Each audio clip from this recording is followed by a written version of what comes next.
Good afternoon all of you. आज हमारे school शासकीय कन्या उच्चतर माध्यमिक विद्यालय मंगलरोड में गणित विज्ञान क्लब की ओर से गणित विज्ञान से संबंधित मॉडल प्रदर्शनी रखा गया है, जिसमें मैं आप सभी का हार्दिक स्वागत करती हूँ। आज यहाँ गणित विज्ञान से संबंधित मॉडल प्रदर्शनी रखा गया है, जिसमें क्लास 9 से लेकर 12th तक के सभी छात्राओं ने बढ़ चढ़कर हिस्सा लिया है। और इस कार्यक्रम का हमारा उद्देश्य है कि गणित विज्ञान के प्रति दूर दूर तक ज्ञान फैलाना। और आप लोग को पता है कि गणित के बिना हमारा जीवन अधूरा है और विज्ञान हमारे जीवन को ज्ञानवान बनाता है। और हमारा जीवन एक विज्ञान के प्रयोग की तरह है। हमारे जीवन में बार बार प्रयोग करने से हमारा जीवन सार्थक होता है। धन्यवाद।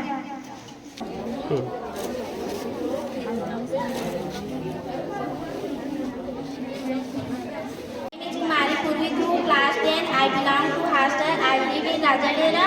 आज मैं गणित विज्ञान क्लब के अंतर्गत मैथ्स से रिलेटेड एंगल वर्किंग मॉडल बनाई हूँ, जिससे हमें कोणों के बारे में पता चलता है। यदि कोण का मान 90 अंश से कम होता है उसे न्यून कोण कहते हैं, और 90 अंश का होता है उसे समकोण कहते हैं। यदि कोण का मान 90 अंश से अधिक और 180 अंश से कम होता है उसे अधिक कोण कहते हैं, और 180 अंश का होता है उसे सरल कोण कहते हैं। यदि कोण का मान 180 अंश से अधिक होता है उसे बृहद कोण कहते हैं, और कोण का मान 360 अंश का होता है उसे पूरक कोण कहते हैं। Thank you. Madhuri Netan, I live in Kusumkota, I read in class 11 science. मैं साइंस से रिलेटेड एक मॉडल बनाई हूँ। इस मॉडल का नाम है हृदय। मैं इस मॉडल के माध्यम से सभी को यह बताना चाहती हूँ कि हमारे शरीर में रक्त कैसे प्रवाह करता है। सभी मनुष्य व अन्य रत्नधारी जीव में श्वसन, फेफड़े और हृदय पाए जाते हैं। सभी मनुष्य जब सांस लेते हैं तो फेफड़े का आयतन बढ़ता है, और जब सांस छोड़ते हैं तो फेफड़े का आयतन कम होता है। इसमें रक्त प्रवाह होता है और हृदय में जाता है। हृदय से यह फुफ्फुस धमनी से फुफ्फुस शिरा, और फिर फुफ्फुस शिरा से बाह्यनिलय, और बाह्यनिलय से विभाजिका, और विभाजिका से दायानिलय, और दायानिलय से यह हमारे शरीर के सभी अंगों में समान रूप से प्रभावित होती है।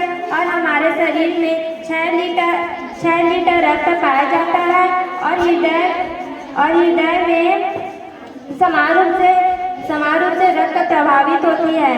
और फेफड़े कभी भी पूर्ण रूप से खाली नहीं होते हैं, इसमें हवा भरे हुए होते हैं। और हृदय का कार्य है कि मस्तिष्क से आने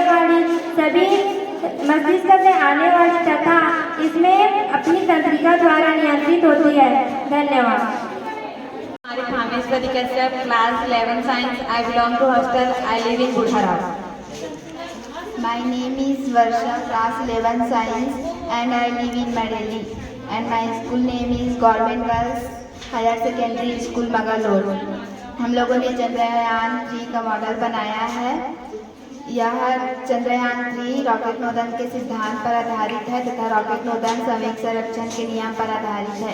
चंद्रयान 3 को इसरो द्वारा 14 जुलाई 2023 को 2:35 में श्रीहरिकोटा रेंज से लॉन्च किया गया तथा 23 अगस्त 2023 को लगभग शाम 6:04 में चंद्रयान 3 ने चंद्रमा पर लैंड किया।